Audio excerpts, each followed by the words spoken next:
নামটাও আমার কাছে আছে, রবিনা খাতুন, বর্ধমান জেলাতেই বাড়ি হবে।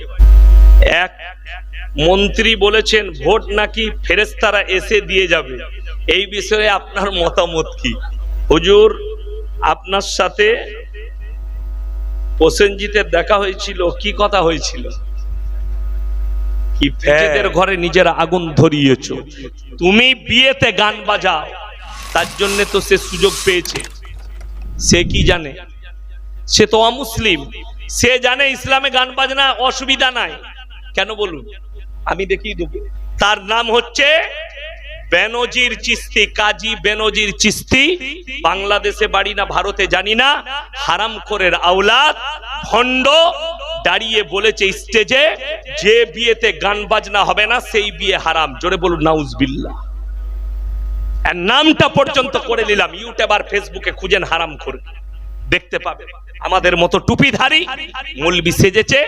আমি বলেছি তার নাম চিশতি লয়, ও মালটা চুস্তি, ওকে চিশতি বলা যাবে না। এটাই কষ্টের বিষয়। বেনজির চিশতি ওপেন বলছে জলসায়। তাইলে আপনি কাকে? একটা অমুসলিম ছেলে, তার ইসলাম সম্পর্কে জ্ঞান নেই, আজান সম্পর্কে জ্ঞান নেই, দিন সম্পর্কে জ্ঞান নেই, সে বলে ফেলেছে ও অমুসলিম বলে ফেলেছে। ওকে যদি এক্ষুনি কলারটা ধরেন, সে বলবে স্যার আমার ভুল হয়ে গেছে, শেষ। আপনাকে একটা দলিল দিই। আমার বর্ধমান জেলায় একটা কবরস্থানে আদিবাসীদের ছেলে ছাগল গরু নিয়ে ঢুকে পড়েছিল। কিলাবে তার বিচার ডাকা হয়েছে। ঢুকলো কেন? কারা ডেকেছে? মুসলিমরা। সে বেচারা আদিবাসীদের ছেলে কবরস্থান বুঝেছে? কথা বলেন। সে জানেই না ইসলাম ধর্ম কি, কোরআন কি, কবর কি, কিচ্ছু জানে না। ভুলবশত ঢুকে পড়েছে। তার বাবা এসে বললে আমাদিকে ক্ষমা করুন। বলে ক্ষমা কি বে? ৫,০০০ টাকা জরিমানা দে। এ হচ্ছে মুসলমান। এরপর বলি, বর্ধমানে এক জায়গায় কবরস্থানের পাশে মেলা হচ্ছে, মেলায় বুগি বুগি ড্যান্স। হ্যাঁ, কবরস্থানের পাশে। কত ভালো শুনেলেন, কবরস্থানের দেয়ালে একটা বোর্ড টাঙাইছে, পবিত্র কবরস্থান, এখানে কেউ প্রস্রাব করিবেন না, কিন্তু ওখানে ডিজে গান আর বুগি বুগি ডান্স চলবে। কথাটা বুঝতে পারেননি আমার? এই হচ্ছে মুসলমানের হাল। আপনি লোককে কেন দায়ী করছেন? কেন গাল দিচ্ছেন তাকে? যারা প্রতিবাদ করছে আমি তাদেরকে বলি, আগে এই প্রতিবাদটা করো। মুহররমের গান বাজনা শরীয়তে হারাম, মাতম করা হারাম। যারা ঢোল বাজনা বাজিয়ে, ডিজে বাজিয়ে, যারা ড্যান্স করে, লাঠি খেলে, যারা মাতম করে হযরতে হোসেনের শোক পালন করছে, এর থেকে বড় হারাম কাজ আর পৃথিবীতে কিছু নেই। তোমার বাপ মরে গেলে ওই হারামখোরকে জিজ্ঞেস করো যারা ড্যান্স করছে মদ খেয়ে, তোর বাপ মরে গেলে বলছে আমার বাপ মরে গেছে, মিলাদ করতে হবে। তোর বাপ মরে গেছে মিলাদ, তোর বাপ মরে গেছে কুলখানি, তোর বাপ মরে গেছে কোরআন খানি। আর আল্লাহর নবীর নওয়াসে জলিলুল কদর সাহাবী শহীদ হয়েছে, তার লাগা আন্ডারপ্যান্ট পরে ড্যান্স। মিথ্যা বলিনি। আবার একজন ফেসবুকে কি ছেড়েছে জানেন?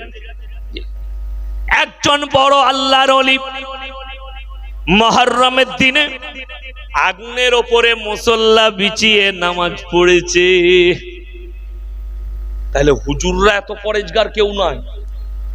শুনেছেন? ফুরফুরা আপনাদের কাছে না দূরে? কাছে।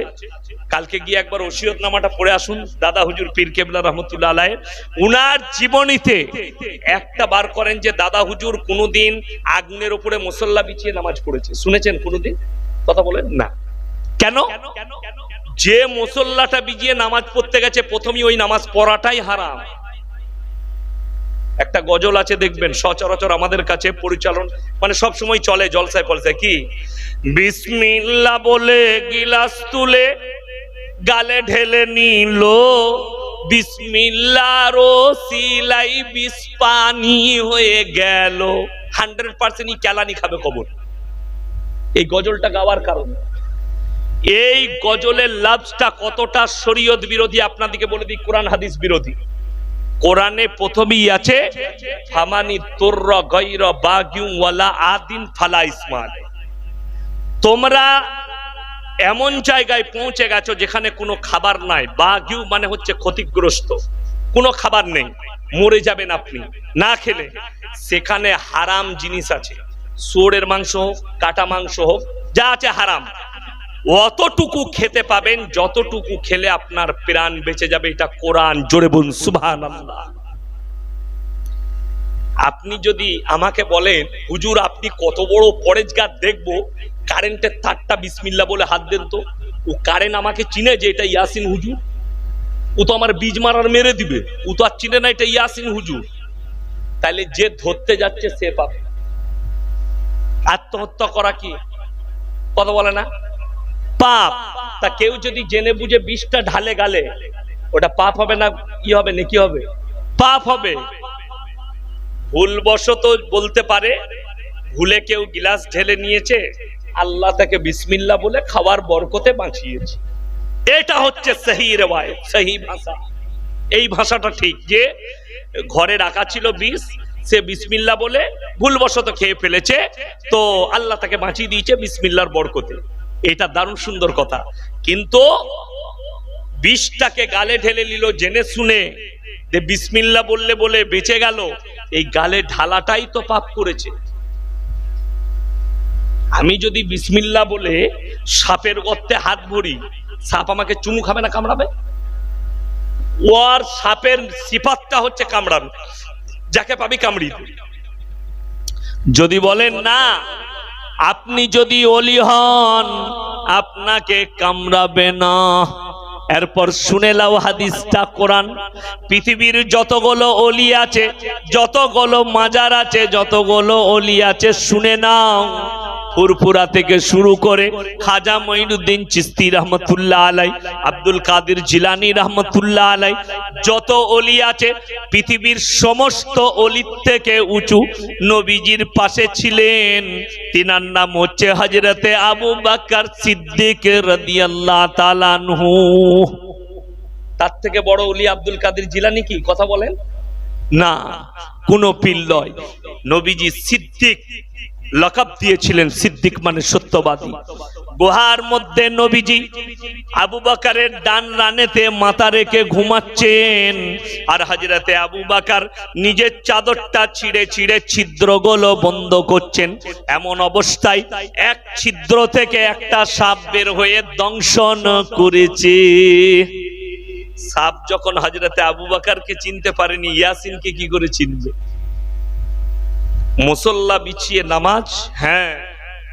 যদি বলেন হুজুর আগুনের ওপরে মুসল্লা বিছিয়ে নামাজ কি পড়া যাবে না? যাবে। কখন? যখন মদ খাবে তখন। কথাটা বুঝতে পেরেছেন? ওটার লেগে মদ আর গাঁজা খেতে হবে, তবে আগুনের ওপরে মুসল্লা বিছিয়ে নামাজ পড়া যাবে। আমাদের দেশে কালকেই দেখতে পাবেন, ফেসবুকে সব ছাড়বে, আগুনের ওপরে চলছে। ওরে বাবারে কত ওলি, হ্যাঁ ওলি যে নামাজই পড়েনি, আন্ডার প্যান্ট পরে চলছে। খোঁজ নিয়ে দেখুন, মাল গাঁজা খেয়ে চুর হয়ে আছে। গাঁজা না খেলে তো ও কাজ করতে পারবে না। আমাদিকে যদি বলেন ভাই নামাজ পড়েন না, নামাজ আলহামদুলিল্লাহ, মসজিদে গিয়ে নামাজ আদায় করুন আল্লাহর ঘরে, এই ধরনের বিভ্রান্তকর জিনিস শরীয়তে নাই, ইসলামে নাই, একটাও নেই। আপনি দেখতে পাবেন। আপনাকে বলে দিই, আচ্ছা আপনারা বলুন, ফুরফুরার মাজারে মেয়েরা যেতে পায়? কথা বলবেন। যেতে পায়? নিষেধ আছে। কেন নিষেধ?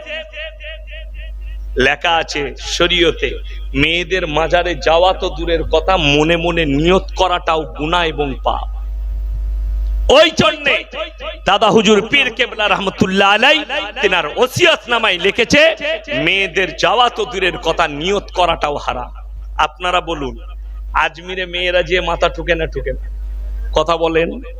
ঠুকে। পাথর চাবড়িতে মাথা ঠুকে। আপনাকে দেখিয়ে দেবো, আমার বীরভূমে দেখেন দুটো চ্যানেলওয়ালা এসছে, আপনারা অনেকে তার চ্যানেল থেকে দেখেন। এমডি রিজওয়ান, এমডি আব্দুল্লাহ, বীরভূমে বাড়ি এসছে, ওই পাথর চাবড়ি এলাকাতে বাড়ি।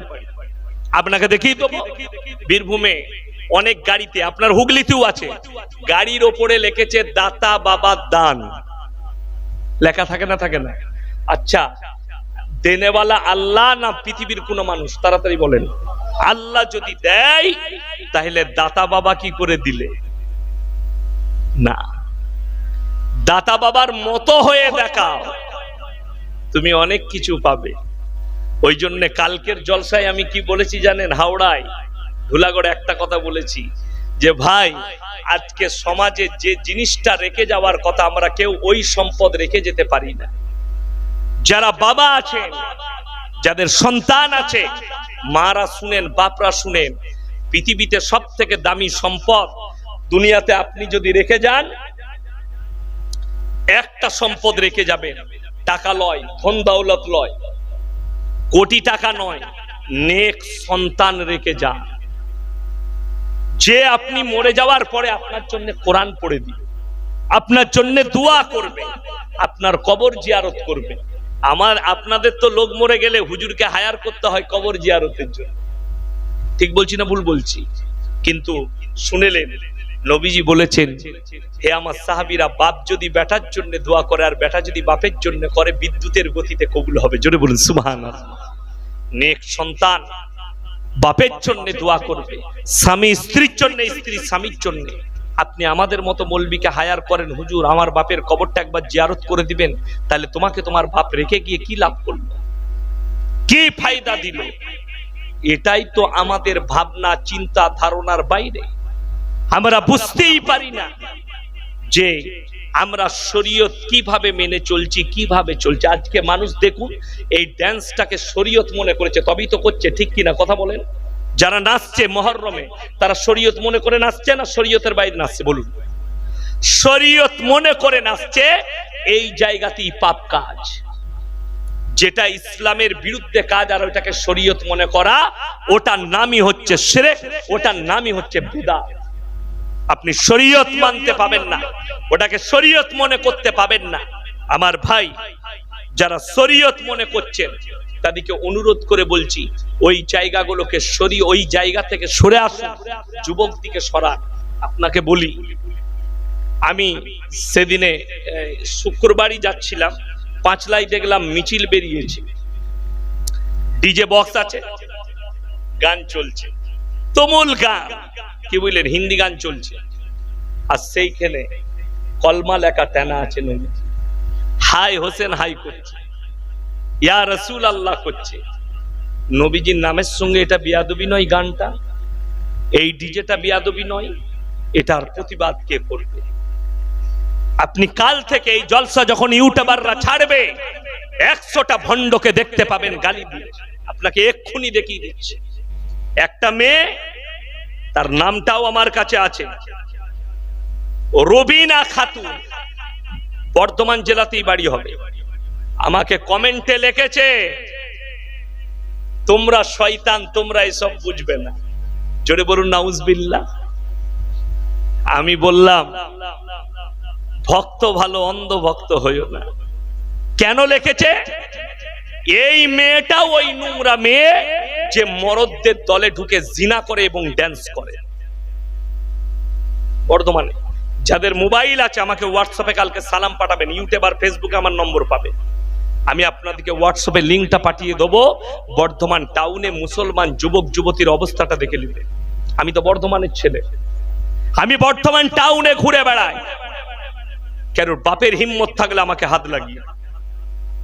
আমি বর্ধমানের ছেলে, আমার জলসা না থাকলে আমি বর্ধমানে আসি। বর্ধমানে আমার বন্ধুদের নার্সিংহোম আছে, হসপিটাল আছে, নাসির ভাই আছে, খতিব ভাই আছে, বড় নার্সিংহোম, আশা নার্সিংহোম, আমি তাদের কাছে আসি। ড্রিম লাইফ নার্সিংহোম, আমি আসি ওদের কাছে, চা খাই। বিগ বাজারে আমার একটা বন্ধুর জুসের দোকান আছে, ওখানে নামাজ পড়তে গেলে ওর কাছে জুস খাই। ধরো আমাকে,